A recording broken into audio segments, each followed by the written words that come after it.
नमस्कार, म वृक्षा पराजुले फेरि पनि हजुरको सामु उपस्थित भइ नै सकिसकेको छु। श्रीमद् भागवत कथाहरूको बारेमा हजुरहरूलाई बताउनको लागि योभन्दा अगाडिको एपिसोडमा मैले हजुरहरूलाई अध्याय 16 मा रहेका विभिन्न विषयवस्तुहरूको बारेमा सम्पूर्ण कुराको बारेमा हजुरहरूलाई बताएको थिएँ भने आज चाहिँ म हजुरहरूलाई अध्याय 17 मा रहेका केही विषयवस्तुहरूको बारेमा हजुरहरूलाई बताउन यहाँ उपस्थित भइ नै सकिसकेको छु। अध्याय 17 श्रद्धाको प्रकार। अर्जुनले भने, हे कृष्ण, शास्त्रका नियमहरूको पालन नगरी आफ्नै कल्पना अनुसार पूजा गर्नेहरूको स्थिति सतोगुणी, रजोगुणी वा तमोगुणी कस्तो हुन्छ? अर्थात् चतुर्थ अध्यायको 19औं श्लोकमा भनिएको छ, कुनै विशेष गरी व्यक्ति क्रमशः ज्ञानको अवस्थामा पुग्दछ र अन्त्यमा प्रकारको पूजा उसले शान्ति तथा सम्पन्नताको सर्वोच्च सिद्धावस्था प्राप्त गर्दछ। 16औं अध्यायको निष्कर्ष अनुसार जसले निष्ठापूर्वक शास्त्रका नियमहरूको पालन गर्दछ त्यो देव हो र जसले शास्त्रका निर्देशनको पालन गर्दैन त्यो असुर हो। तर यदि कुनै पनि निष्ठावान व्यक्ति शास्त्रका उपदेशमा उल्लेख नभएका नियमहरूको पालन गर्दछ भने त्यसको स्थिति कस्तो हुन्छ? अर्जुनको यस्तो सन्देहमूलक प्रश्नको उत्तर भगवान कृष्णले यहाँ दिनुभएको छ। कुनै मानिसलाई भगवान मानेर श्रद्धा गर्ने र उसैको पूजा गर्ने व्यक्तिहरूले सत्वगुणी, रजोगुणी वा तमोगुणी के हुन्? के यस्ता मानिसले जीवनमा सिद्धि प्राप्त गर्न सक्दछन्? तिनीहरूलाई वास्तविक ज्ञानमा अवस्थित हुन सम्भव छ के तिनीहरूले उच्चतम सिद्ध अवस्था प्राप्त गर्दछन्? शास्त्रको विधि विधानलाई पालन नगर्ने तर कसैप्रति श्रद्धा गर्ने र देवी देवता, ईश्वर तथा मानिसको पूजा गर्ने व्यक्तिले सफलता प्राप्त गर्न सक्दछन्? यस्तै प्रश्नहरू अर्जुनले कृष्णका सामु राखे। भगवानले भन्नुभयो, देहधारी जीवले आर्जन गरेको गुण अनुसार श्रद्धा पनि सत्वगुणी, रजोगुणी र तमोगुणी पनि 3 प्रकारका छन्। अब यस बारेमा मबाट सुन। अर्थात् जसले शास्त्रका विधि नियमहरू जानेर पनि आलस्य र कार्यविमुखताले गर्दा ती विधि नियमको पालन गर्दैनन् तिनीहरू प्रकृतिका गुणहरूद्वारा शासित हुन्छन्। तिनीहरूले पूर्व जन्मका सत्वगुणी, रजोगुणी र तमोगुणी कर्म अनुसार एउटा विशेष प्रकारको स्वभाव प्राप्त गर्दछन्। जीव प्रकृतिका यी विभिन्न गुणहरूको संसर्गमा रहँदै आएको छ र यो क्रम चलि नै रहेको छ।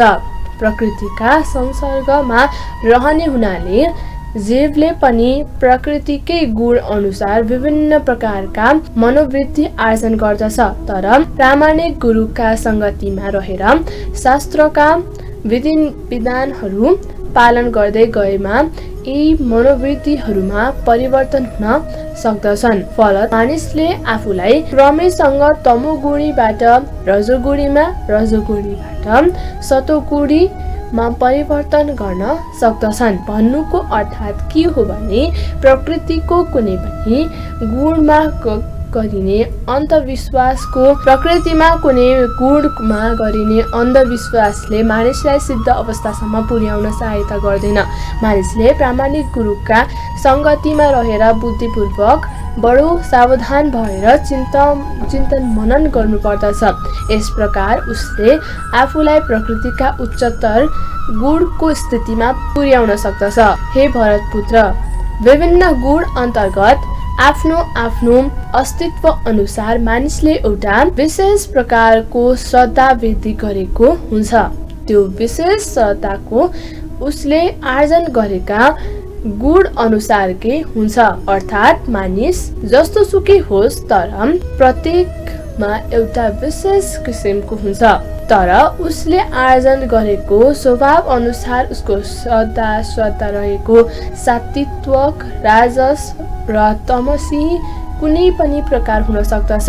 आफ्नो श्रद्धा जस्तो छ त्यस्तै प्रकारको व्यक्तिसँग उसले संगत गर्दछ। 15औं अध्यायमा वर्णन गरिए अनुसार वास्तविक तथ्य के हो भने प्रत्येक जीव मूलत परमेश्वरको अंश हो। त्यसैले ऊ मौलिक रूपमा प्रकृतिका सबै गुणहरू भन्दा पर छ। तर भगवानसँग रहेको आफ्नो सुसम्बन्धलाई बिर्सेर जब ऊ बद्ध जीव धारण गरेर प्रकृतिका सम्पर्कमा आउँदछ त्यस समय उसले भौतिक प्रकृतिका विभिन्न रूपहरूको संसर्गमा आफ्नो छुट्टै अवस्था निर्माण गर्दछ।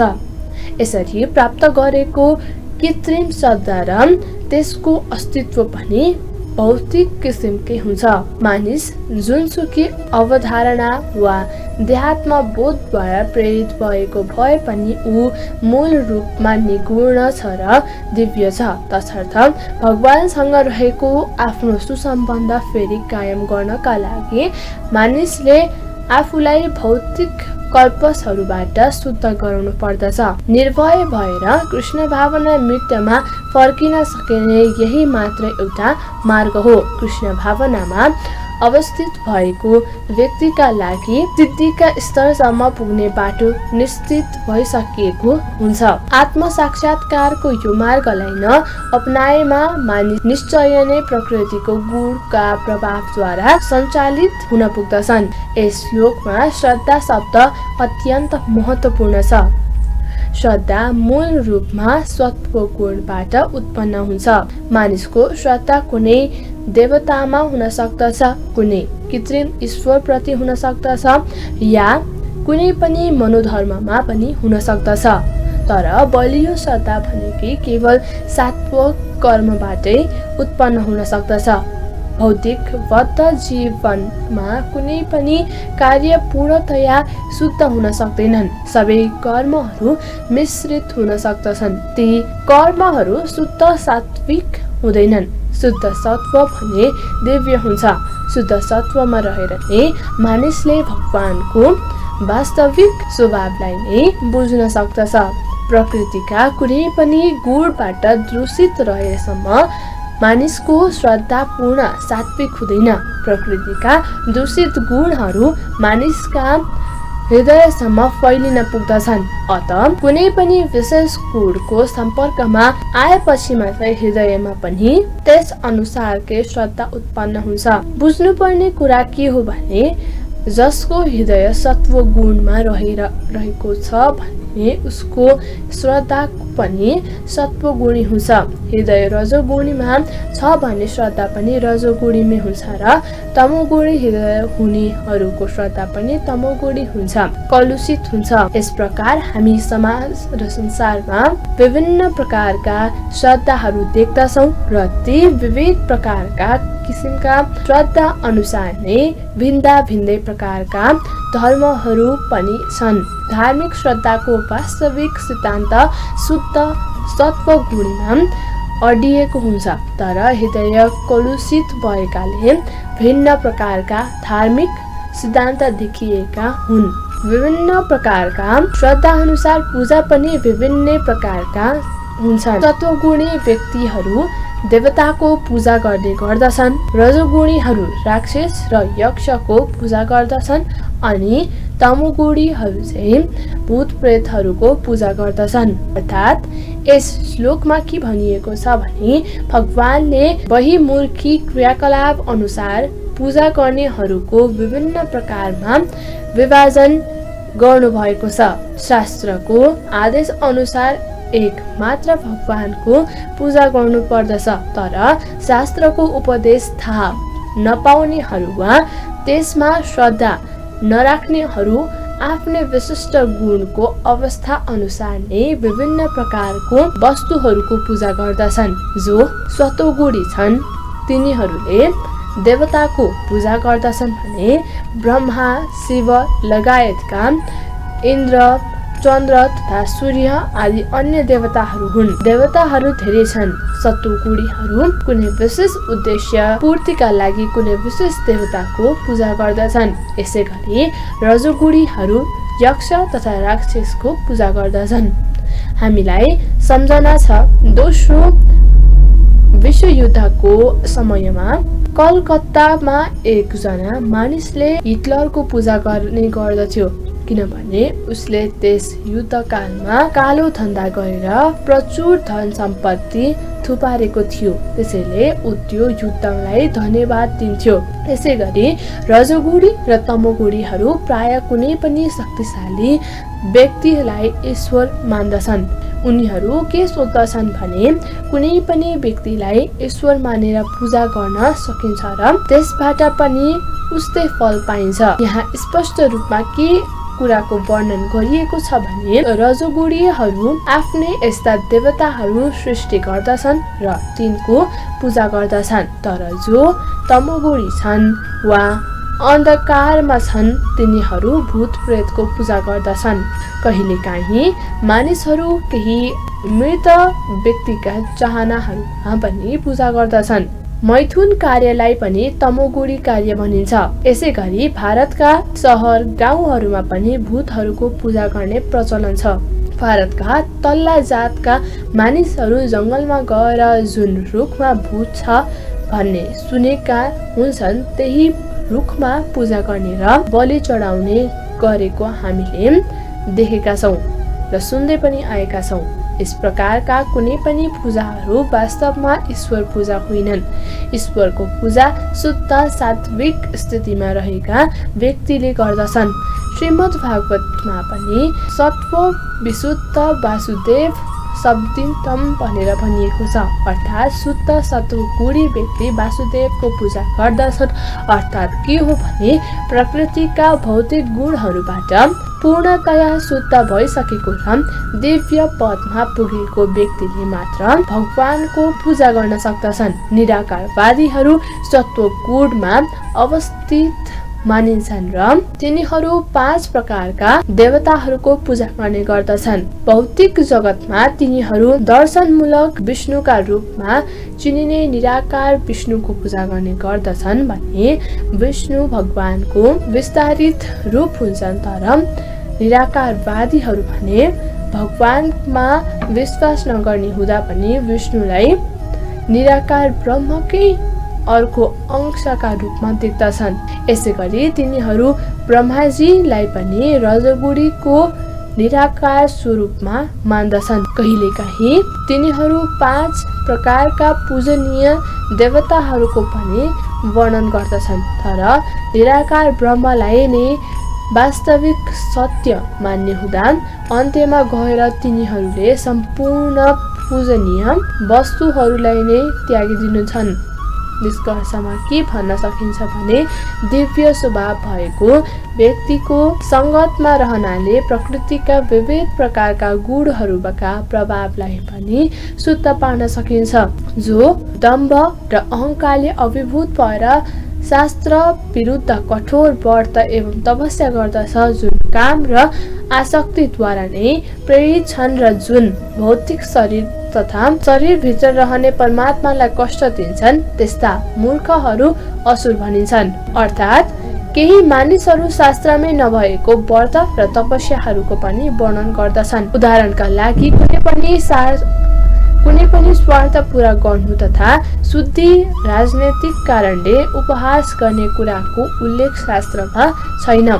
शास्त्रमा आध्यात्मिक उन्नतिका लागि उपहास गर्ने विधिको उल्लेख छ, कुनै राजनीतिक तथा सामाजिक उद्देश्यका लागि होइन। भगवद गीता अनुसार जो यस्तो तपस्या गर्दछ त्यो निश्चय नै असुर हो। तिनीहरूका त्यस्ता कार्य शास्त्र विरुद्ध छन् र सामान्य जनताका हितमा छैनन्। वास्तवमा घमण्डले अहङ्कारले काम तथा भौतिक भोगप्रति आसक्ति भएका कारणले नै मानिसहरूले यस्तो गर्दछन्। यस्तो कार्यले शरीरका भौतिक तत्व तथा अङ्गहरूका मात्रै होइन, शरीरमा रहने परमात्मालाई पनि कष्ट पुग्दछ। कुनै राजनैतिक उद्देश्य राखेर नै गरिएको यो अनाधिकृत उपहास र तपस्याले अरू मानिसहरूको समेत शान्ति भङ्ग हुने कुनै निश्चित छ। वैदिक साहित्यमा पनि यस्ता कुराहरूको उल्लेख गरिएको छ। आसुरी प्रवृत्तिको मानिसले मात्र यस्तो कार्य गरेपछि आफ्नो शत्रु र विपक्षीलाई आफ्नो इच्छा पूरा गर्न बाध्य गर्न सकिन्छ भन्ने सोचाइ राख्दछ। कहिलेकाहीँ यस्तो उपहासबाट मानिस मर्न पनि सक्दछ। अत यस्ता कामहरू भगवानबाट स्वीकृत हुँदैन। भगवान भन्नुहुन्छ यस्ता काममा संलग्न हुनेहरू असुर हुन्। वैदिक शास्त्रमा आदेशको उल्लङ्घन गर्ने यस्ता कर्मको प्रदर्शनले भगवानको अपमान मात्र हुन्छ। यस सम्बन्धमा यो अचेतस शब्द निकै सार्थक देखिन्छ। सामान्य मानसिक स्थिति हुने मानिसले शास्त्रको आदेश मान्नु पर्दछ। जो यस्तो अवस्थामा छैनन् तिनीहरूले शास्त्रको उपेक्षा र अवज्ञा गर्दछन् र आफ्नै किसिमका तपस्या विधिहरू बनाउँदछन्। आसुरी व्यक्तिहरूको अन्तिम परिणति कस्तो हुन्छ भन्ने कुरा मानिसले सधैँ सम्झिनु पर्दछ। यसको वर्णन पहिले अध्यायमा गरिएको छ। यस्ता व्यक्तिहरूलाई भगवानले आसुरी व्यक्तिकै गर्भमा जन्म लिन बाध्य गराउनुहुन्छ। फलस्वरूप तिनीहरूले जन्म जन्मान्तरसम्म भगवानसँग रहने सम्बन्धबाट अनभिज्ञ रहेर आसुरी जीवन बिताउनु पर्दछ।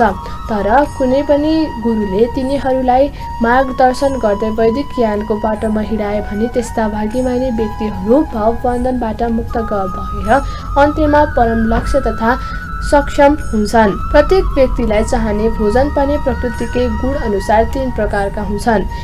यही कुरा यज्ञ तपस्या र दानमा पनि लागू हुन्छन्। अब तिनका बीचमा हुने भेद विषय सुन। अर्थात् प्रकृतिका भिन्न भिन्न गुणका अवस्था अनुसार भोजन यज्ञ तपस्या र दानमा पनि भेद हुन्छन्।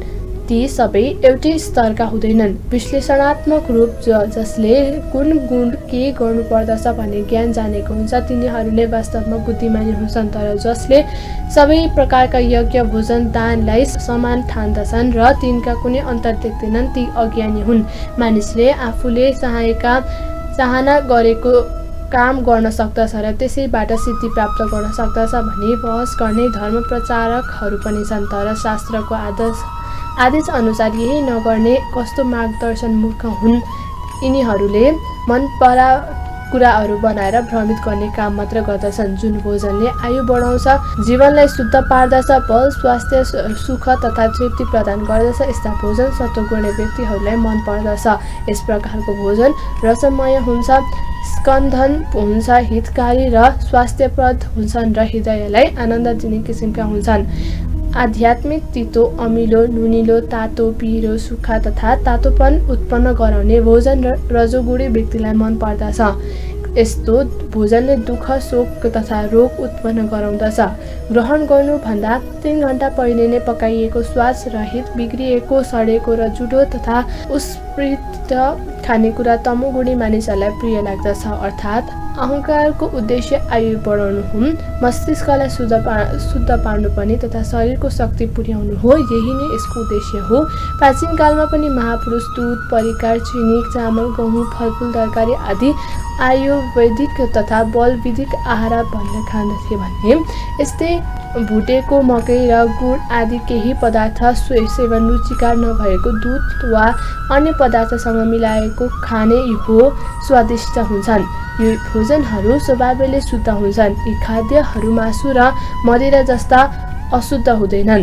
8औं श्लोकमा पनि भनिएको छ चिल्लो पदार्थसँग पशु वध गरेर निकालिएको बोसो कुनै जसले सम्बन्ध छैन। पशु हो, बोसो नै दुधको रूपमा उपलब्ध हुन्छ। समस्त भोजन सबैभन्दा बढी चमत्कारी भोजन मानिन्छ। दुध, नौलो चिज, परिकारबाट बोसो हुन तत्व प्राप्त गर्न सकिन्छ। अत निर्दोष पशुलाई मार्नु आवश्यकता छैन। आवश्यक पर्ने बोसो दुधबाट प्राप्त गर्न सकिन्छ र यो नै बोसो तत्व प्राप्त गर्ने तरिका हो। पशुवध अत्यन्त अमानवीय कृत्य हो। जहाँसम्म प्रोटिनको कुरा छ, मटर, दाल, दलिया आदि पदार्थबाट पनि प्रशस्त प्रोटिन पाइन्छ। तितो, पिरो, चर्को, धेरै तातो, रातो खोर्सानी मिसाएर भोजन र राजसी हो र राजसिक भोजनले आमसाएको स्वास्थ्यबाट घटाएर रोग उत्पन्न गर्दछ र कष्ट दिन्छ। बासी भोजन स्वत तामसिक हुन्छ। खानुभन्दा 3 घण्टा पहिले नै पकाइएको भोजन स्वत तामसिक हुन्छ। तर भगवानलाई चढाइएको प्रसाद भने तामसिक हुँदैनन्। सडै गलेका खानेकुराबाट आउने दुर्गन्धले गर्दा केवल तामसिक मानिसहरूलाई मात्र आकर्षित गर्दछ, तर सात्विक पुरुषहरूलाई भने यसले विरक्त पार्दछ। भगवानलाई अर्पण गरेको प्रसाद वा साधु सन्तहरू र विशेष गरी गुरुद्वारा ग्रहण गरिएको जुठो भोजन मात्र खान योग्य हुन्छ। यसबाहेक अरू सबै जुठो खानेकुरालाई तामसिक मानिन्छ र यस्तो भोजनले संक्रामक रोग बढाउँछ। यस्तो भोजन तमोगुणी मानिसहरूलाई मात्रै स्वादिष्ट लागे पनि सत्वगुणी मानिसहरू यसलाई खाँदैनन् र खान पनि चाहँदैनन्। सर्वोत्तम भोजन भगवानलाई अर्पण गरिएको भोजनको उच्छिष्ट नै हो। भगवत गीतामा पनि भगवानले भन्नुभएको छ, रोटी तरकारी तथा दूध व्यञ्जनहरू उहाँको स्वीकार गर्नुपर्दछ। पत्र पुष्प फल तोयजै भएको पनि प्रेम र भक्तिपूर्वक अर्पण गरिएको वस्तु भगवानले स्वीकार गर्नुहुन्छ। अतः भक्ति र प्रेम नै प्रमुख कुरा हो अनि प्रसाद पनि विशेष प्रकारले तयार गर्नुपर्ने कुराको उल्लेख गरिएको छ। शास्त्रीय निर्देशन अनुसार नै भोजन तयार गरिन्छ र उक्त भोजन भगवानलाई अर्पण गरिन्छ भने जति घण्टा पहिले बनाइएको भए पनि त्यसलाई ग्रहण योग्य हुन्छ, किनभने त्यो भोजन दिव्य हुन्छ। तसर्थ भोजनलाई नसड्ने, खान योग्य र सबैलाई रुचकर बनाउनु छ भने सर्वप्रथम भगवानलाई अर्पण गर्नुपर्दछ। फलको इच्छा नराखी केवल कर्तव्य सम्झेर शास्त्रका निर्देशन अनुसार गर्ने यज्ञ नै सात्विक यज्ञ हो। अर्थात् सामान्यतया मनको कुनै उद्देश्य पूरा गर्ने अभिप्रायले नै यज्ञ गरिन्छ, तर यहाँ भने अनुसार यज्ञ भन्ने कुरा यस्ता कुनै पनि इच्छा नराखी सम्पन्न गर्नुपर्दछ। अर्थात् केवल कर्तव्य सम्झेर यज्ञ गर्नुपर्दछ। उदाहरणका लागि मन्दिर, गिर्जाघर आदि ठाउँहरूमा पनि यज्ञ अनुष्ठानहरू गरिन्छ र यस्ता यज्ञ सामान्यतया भौतिक लाभको चाहना राखेर गरिन्छ। अतः सकाम भावले गरिने यी यज्ञ सत्वगुणी होइनन्। मानिसले कर्तव्य सम्झेर मन्दिर या गिर्जाघरमा गर्नुपर्दछ र भगवानलाई नै नमस्कार गरेर फूल प्रसादहरू अर्पण गर्नुपर्दछ। कतिपय मानिसहरू केवल ईश्वरको पूजा गर्नको लागि मात्र मन्दिर जानु व्यर्थ छ भन्ने सोच्दछन्, तर शास्त्रको आर्थिक लाभका निमित्त पूजा गर्ने आदेश दिएको छैन। केवल शिव विग्रहको दर्शन गर्नका लागि मन्दिरमा जानु पर्दछ। यसले मानिसलाई सत्वगुणमा पुर्याउँदछ। शास्त्रको आज्ञा पालन गर्नु र भगवानलाई आदर सम्मान गर्नु प्रत्येक सभ्य मानिसको कर्तव्य हो। हे भरत श्रेष्ठ, अहंकार तृप्तका लागि कुनै भौतिक लाभको इच्छा राखेर गरिने यज्ञ राजसी हो भन्ने जान। अर्थात् स्वर्गलोक प्राप्त गर्ने इच्छाले वा कुनै पनि भौतिक लाभ प्राप्त गर्ने इच्छाले पनि कहिलेकाहीँ यज्ञ अनुष्ठानहरू गरिन्छ, तर यस किसिमको भावना राखेर गरिने यज्ञ अनुष्ठान राजसी मानिन्छन्। शास्त्रीय निर्देशनको पालन नगरी, प्रसाद वितरण नगरी, वैदिक मन्त्रहरूको उच्चारण नगरी र पुरोहितका दक्षिणा नदिई श्रद्धारहित ढङ्गले गरिने यज्ञ तामसी यज्ञ भनिन्छ। अर्थात् तमोगुणमा श्रद्धा राख्नु नै वास्तवमा अश्रद्धा हो। कहिलेकाहीँ मानिसहरू धन आर्जन गर्नका लागि देवताको पूजा गर्दछन् र शास्त्रको अवहेलना गरेर त्यो धन मनोरञ्जनमा खर्च गर्दछन्। त्यस्ता धार्मिक अनुष्ठानलाई सात्विक मान्न सकिँदैन। त्यस्ता यज्ञहरू सबै तामसी हुन्छन्। तिनबाट तामसी मनोवृत्ति विकसित हुन्छ र त्यस्तो तामसी मनोवृत्तिबाट मानव समाजलाई कुनै पनि फाइदा पुग्दैन। परमेश्वर, ब्राह्मण, गुरु, मातापिता आदि गुरुजनको पूजा गर्नु र पवित्रता, सरलता, ब्रह्मचर्य र अहिंसाको पालन गर्नु शारीरिक तपस्या हो। आज मैले हजुरलाई अध्याय 17 श्रद्धाको प्रकारमा रहेका विभिन्न कुराहरूको बारेमा बताएँ भने अर्को एपिसोडमा नि यहाँ रहेका विभिन्न विषयवस्तुहरूको बारेमा हजुरलाई बताउने बाचाको साथमा म प्रेक्षा पराजुली हजुरको माझमा बिदा हुन चाहन्छु है त। हस्त नमस्कार सबैजनालाई, राधे राधे। साथसाथै लाइफको टेलिभिजन हेर्न नबिर्सनुहोला है त।